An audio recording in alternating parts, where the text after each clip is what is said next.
So hello and welcome guys again.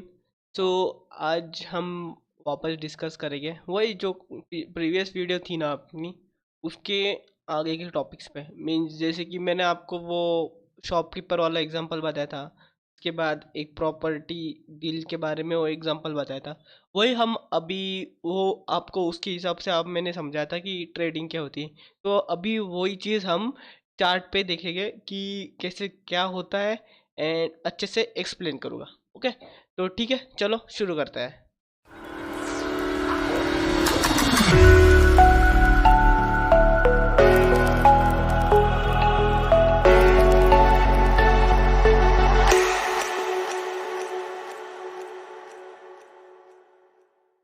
सो ठीक है, तो चलो अभी मैंने जैसे पिछले बार आपको एग्जांपल दिया था ना, वही अपना शॉपकीपर एंड प्रॉपर्टी का। ठीक है, चलो अभी वही मैं आपसे एक बारी ना रिकॉल कर लेता, मतलब आपको अच्छे से समझेगा, चार्ट पे समझाऊंगा तब। ओके, तो ठीक है, देखो अभी ये एक शॉपकीपर है। ओके, जो पिछले बार हमारा हुआ था 10 रुपए की चीज़। ओके, इसकी चीज़ कस्टमर है, को ये चाहिए एंड इसके ऊपर रहता होलसेलर। ओके, तो देखो अभी इधर होता क्या है ना, अभी होलसेलर के पास भी तो कई से चीज़ आती है ना, तो चीज़ें बनाती बड़ी बड़ी कंपनीज। तो ये आपकी हो गई कंपनीज, जैसे रिलायंस हो गई, उसके बाद और अडानीज की जो है, तो वैसी मीन्स अदानीज की अभी एयरलाइंस है। ठीक है, अभी आपको ट्रैवल करना है, समझ लो। हाँ, आपको ट्रैवल करना है, तो अडानीज की एयरलाइन है, तो आप उनको पैसे दोगे। जैसे 4000 रुपीज़ फ्लाइट टिकट है, आप 4000 दोगे तो एयरलाइन से प्रवास कर पाओगे। तो ऐसी बड़ी बड़ी कंपनीज रहती है। ओके, ये रिलायंस की हो गई, उसके बाद और बहुत सारी कंपनीज है। ठीक है, सो वैसे तो अभी ये कंपनी है, तो अभी ये कंपनी के पास भी तो फंड मीन्स अभी जो कंपनीज है खुद के दम पे खड़ी, जिन पे खुद के पास बहुत ज़्यादा फंड है, वो नहीं करती लिस्ट स्टॉक मार्केट में। तो आप मतलब आपको एकदम बेसिक समझ रहा हूँ कि ये कंपनीज लिस्ट कैसे होती है और हम इस पे ट्रेड कैसे करवा रहे हैं। अभी मीन्स आप बोलोगे कि भाई ये ऐसे ही आ गए क्या डायरेक्ट, मतलब कल को मैं कोई कंपनी खोल लूँगा वो डायरेक्ट इधर से होगी क्या? नो, वैसा नहीं रहता। वो आपको लिस्ट करनी पड़ती है। अगर आपको फंडिंग चाहिए तो आप वो कंपनी लिस्ट करोगे एंड तब जाके लोग उसकी मीन्स जो शेयर है ना, वो लेंगे। मीन्स आपने देखा रहेगा कि मोस्ट ऑफ द टाइम जो बड़ी बड़ी कंपनीज है ना, उनके शेयर स्प्लिटेड रहते हैं। मीन्स जिसके पास सबसे ज़्यादा शेयर रहते हैं वो ओनर रहते हैं एंड वही डिसीजन टेकिंग पर्सन रहता है उस कंपनी में। तो वैसे ही रहता। तो कुछ मीन्स प्रोमोटर शेयर रहते हैं, कुछ ओनर शेयर रहते हैं एंड कुछ जो स्प्रेड हो जाते हैं मार्केट में।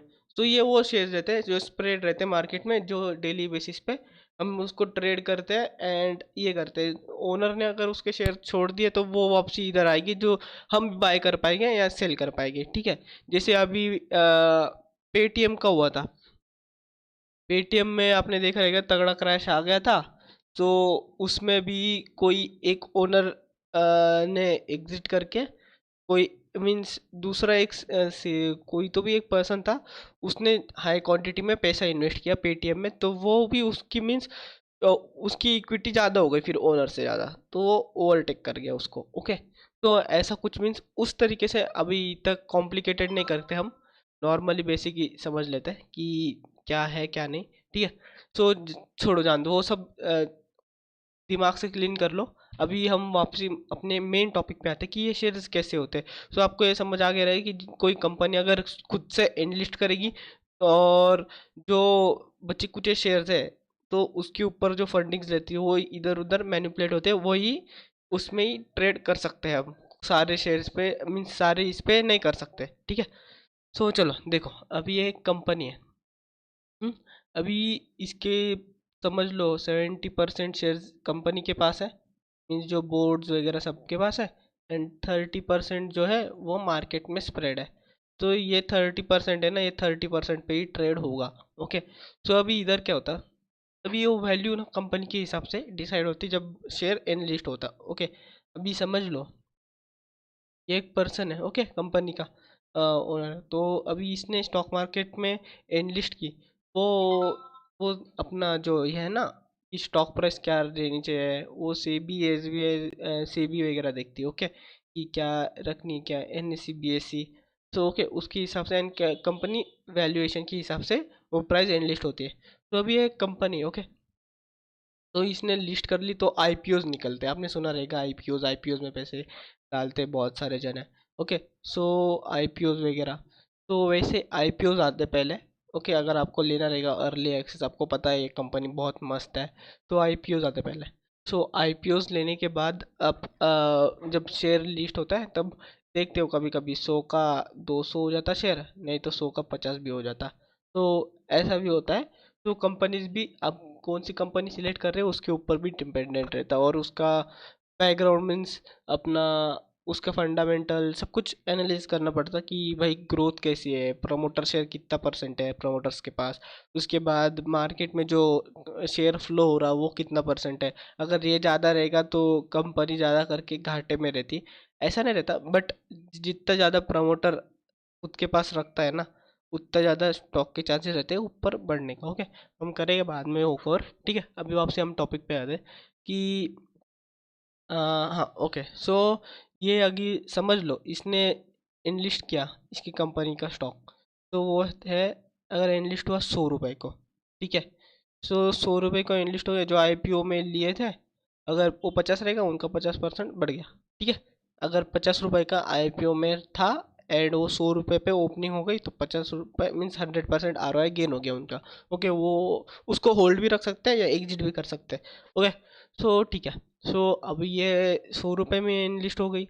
अभी मैं एक ये हूँ, मैं एक रिटेलर ट्रेडर हूँ, ओके। अब मेरे को चाहिए ये शेयर, मैंने आईपीओ में रजिस्टर नहीं किया था, तो अब मैं क्या करूँगा, इनको 100 रुपये दूंगा थ्रू अपना ब्रोकर या किसी के थ्रू, ओके। तो मैं 100 रुपये दूंगा, इनसे एक शेयर बाय कर लूँगा, ओके। अब ये एक शेयर मेरा हो गया इनके इसमें से। ऐसे आप क्वांटिटी कितने भी ले सकते हो, ओके। तो लॉट साइज रहती, क्वांटिटीज रहती, किस में क्वांटिटीज भी रहती, अभी ऑप्शन ट्रेडिंग में लॉट साइज रहती, ओके। एंड क्वांटिटीज अपने जो एक सिंगल शेयर ले रहे हो ना उसकी रहती। अभी ऐसा नहीं कि ये सो ही रहेगा, कोई कोई कंपनी जैसे अभी ये देखो रिलायंस का चार्ट में खोलता हूँ, रिलायंस की करंट प्राइस देखो 1,000 रुपये, 1,266, अभी इसकी ये करंट प्राइस चल रही, मीन्स इसकी करंट प्राइस कितनी है 1,026, ओके। ये करंट प्राइस चल रही इसकी, ठीक है। ये लिस्ट हुआ था तब उसकी कम थी, देखो अभी आपको ना 3 मंथ्स चार्ट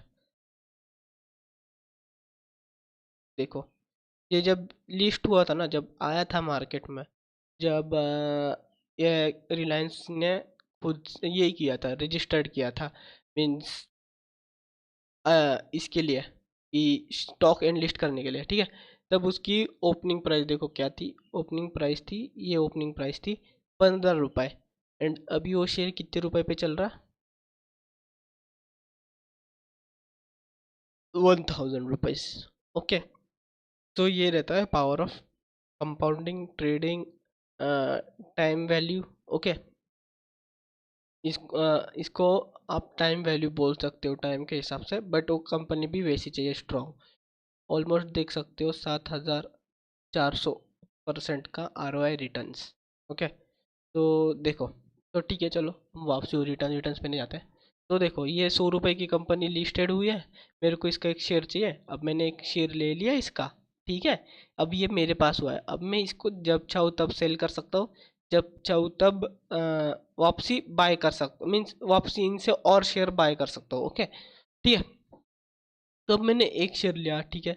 अभी इसकी करंट प्राइस है 100 रुपये, अभी 5-10 दिन बाद ये बढ़ के हो गया 26 रुपये, ओके।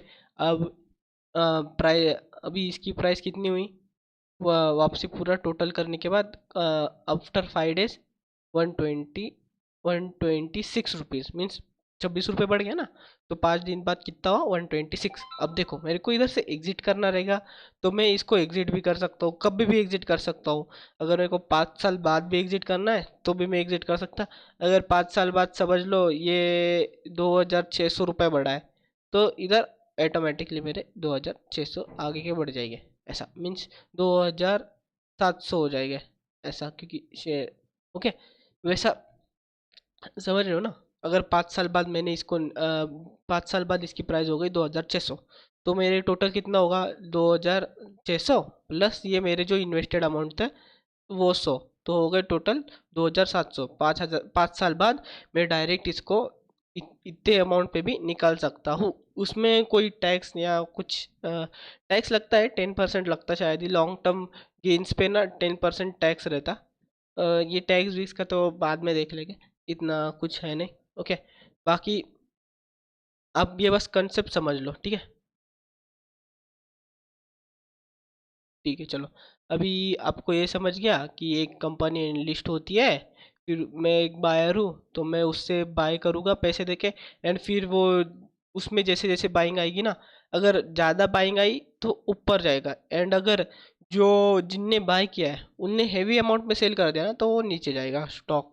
ओके, ऐसा सीन रहता। मीन्स अगर ये देखो, एक चीज़ है, उसको ज़्यादा डिमांड है, एकदम ज़्यादा डिमांड है, तो उसकी प्राइस ऊपर जाएगी।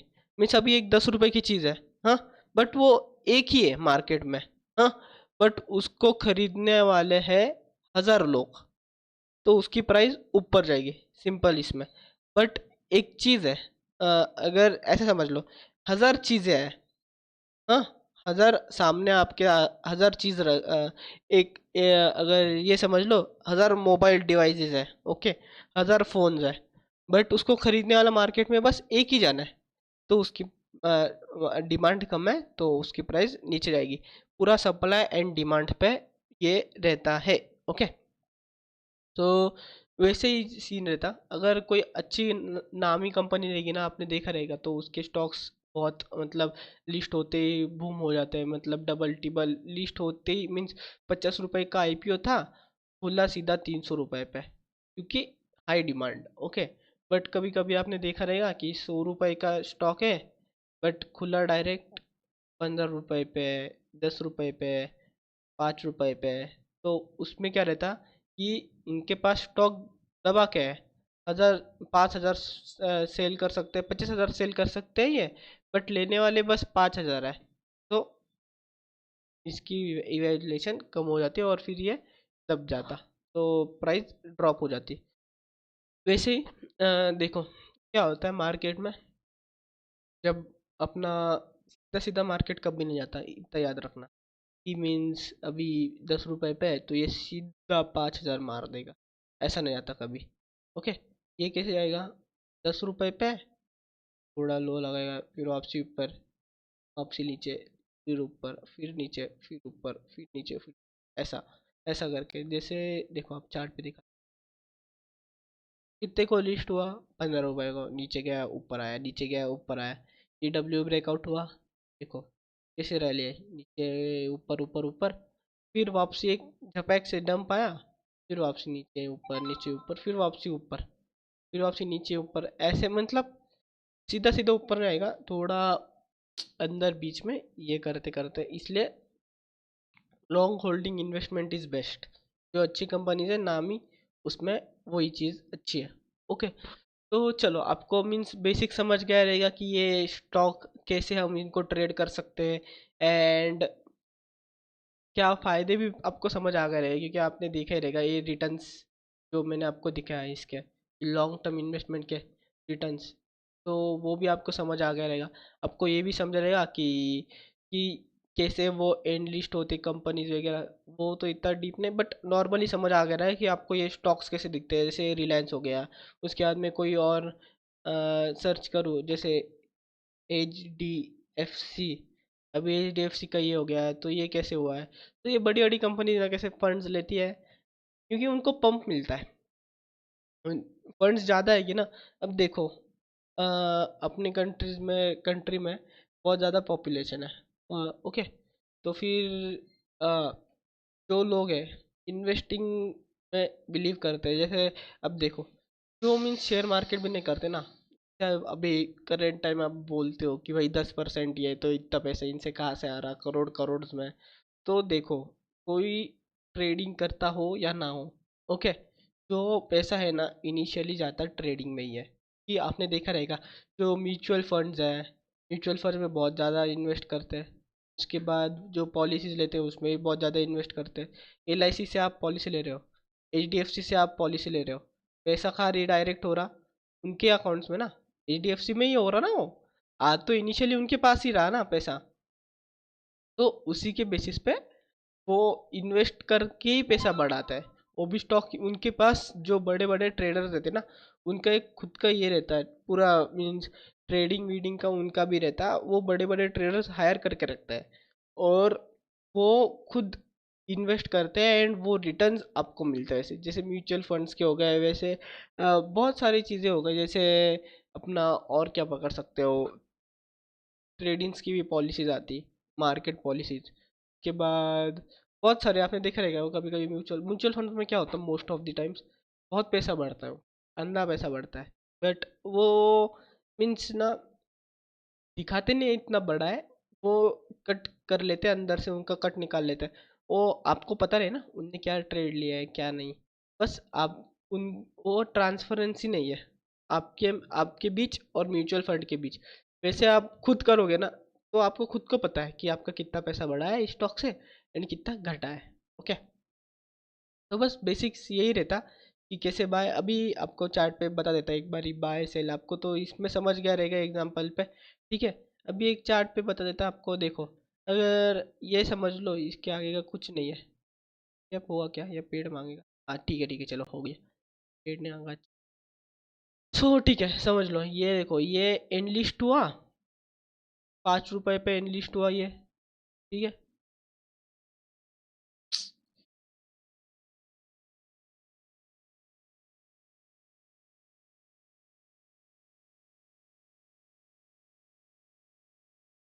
ये चलो इधर क्या रहे।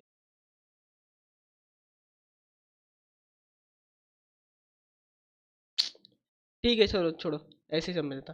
ये देखो, इधर अगर ये समझ लो आगे का कुछ नहीं है, स्टॉक ओपन हुआ 5 रुपए पे। ठीक है, अब आपको ना उधर ऑप्शन आता बाय का सेल का। उसके लिए ना, बाय सेल के लिए ना प्लेटफॉर्म्स होते हैं। ठीक है, मैं डिस्क्रिप्शन में लिंक डाल दूंगा।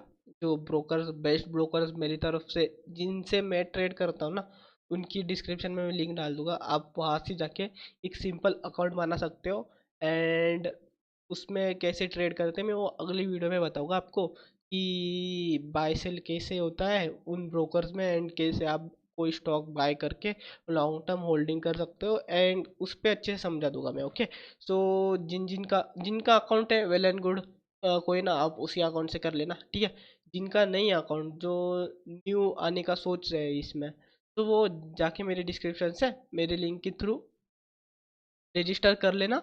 और बाकी तो मैं हूँ सपोर्ट के लिए, कोई इशू आए आपको तो। ठीक है, तो चलो। अब अभी उसमें क्या रहता है, सेम जैसे मैंने अभी इधर सर्च किया ना HDFC, वैसे ही वो ब्रोकर में सर्च करना होता है। आपको उधर बाय सेल का दिख जाएगा कि आपको बाय करना है या सेल करना है। ये शॉर्ट भी कर सकते हो आप स्टॉक, अगर आपको लग रहा है कि नहीं भाई ये नहीं बढ़ेगा इतना ज़्यादा, तो आप सेल भी। एक सेकेंड, इधर पेपर ट्रेडिंग करेगा ना तो पेपर ट्रेडिंग कनेक्ट करके आपको दिख क्या चलता। ठीक है, तो देखो, अगर ये अभी इधर एनलिस्ट हो गया तो मेरे को ना अभी बाय करना, क्रिएट नहीं हो। अ, एक सी इसमें दिखा देता, गोल्ड में दिखा देता आपको। देखो अगर समझ लो, गोल्ड ओपन हुआ था $20 पे। ठीक है, मेरे को इधर बाय करना है एक गोल्ड का। मैंने ये बाय लिमिट है, लिमिट मतलब जब स्टॉक इधर आएगा ना तो वो बाय होगा, ऊपर से नीचे। ओके, अगर ऑलरेडी नीचे तो वो डायरेक्ट बाय हो जाएगा। ऊपर से नीचे जब इधर आएगा तब बाय होगा। एंड डायरेक्ट बाय का ना, बाय स्टॉप, बाय स्टॉप क्या रहता कि जब नीचे से ऊपर इधर आएगा ना तब ये बाय होगा। ओके, ये मैं इन डीप एक्सप्लेन करूंगा जब मैं ब्रोकर पे दिखाऊंगा ना आपको कैसे बाय सेल करते हैं, उस वीडियो में आपको इन डीप एक्सप्लेन कर दूंगा। ठीक है, तो बाकी आप फिलहाल के लिए इतना समझ लो कि आपको जो भी स्टॉक चाहिए सर्च कर लो। चार्ट एनालिसिस हम आगे जाके करेंगे, कि चार्ट कैसे एनालाइज करते हैं, कैसे कौन सा स्टॉक बेस्ट है अपने को, कौन से स्टॉक्स पिक करने चाहिए, और क्यों वही स्टॉक्स पिक करने चाहिए। जैसे मैंने देखो अभी रिलायंस देखा या एचडीएफसी देखा, क्यों ये अच्छे स्टॉक्स है एंड इनको कैसे रीड करें कि जैसे देखो अब इधर से अचानक से भयानक इधर इतना गिर गया। ओके, तो आपको ये भी पता चलना चाहिए कि भाई हाँ अभी ये स्टॉक की रैली बहुत ज़्यादा हो रखी है, अभी एक डेप्थ आएगा तो हम ऊपर सेल कर देंगे एंड वापसी नीचे जब इधर आएगा इधर के हिसाब से तो इधर से बाय करेंगे। तो ये भी आपको सिखा होगा कि कैसे एनालिसिस करते हैं कि नहीं भाई अभी ये स्टॉक की वैल्यूएशन बहुत ज़्यादा है, अभी ये एक डेप्थ देगा एंड फिर वापसी हम डेप्थ में बाय करेंगे। ओके, तो वो भी हम आगे जाके सीखेंगे। अभी बस बेसिक सीख लो कि देखो अभी इधर 5 रुपए का है, आपने इधर बाय कर लिया, तो अभी जब स्टॉक इसके ऊपर रहेगा ना, जब अगर आपकी 5 रुपए बाइंग प्राइस है, ओके, तो इसके ऊपर रहेगा तब तक आप प्रॉफिट में हो, जब इसके नीचे आएगा तब आपका लॉस दिखना चालू होगा। ठीक है, सिंपल यही है। बाकी आपको होप सो पूरी वीडियो समझ आ ही रहेगी। मैं मेरे हिसाब से ट्राई कर रहा हूँ समझने के, आप भी थोड़ा अपने एफर्ट्स दिखा के समझ लो। बाकी आगे वाले आने वाले वीडियोस में और थोड़ा इजी हो जाएगा, मीन्स जैसे जैसे मैं प्रैक्टिकली, अभी ये थोड़ा आपको टिपिकल लग रहा होगा कि यार समझ नहीं आ रहा अच्छे से सही से, बट जैसे जैसे हम प्रैक्टिकली जब मैं दिखाऊंगा ना आपको ब्रोकर पे कैसे क्या रहता है, तब आपको क्लियर होगा। कुछ चीज़ें जो आपको डाउट्स रहेंगे वो अगली वीडियो में most of the doubts clear हो जाएंगे। एंड और बाकी आपको कुछ समझ ही ना आया हो तो कमेंट्स कर देना, मैं हो सके तो टॉपिक रिपीट कर दूंगा। ठीक है, चलो गाइस बाय बाय, मिलते हैं अगली वीडियो में। चलो बाय।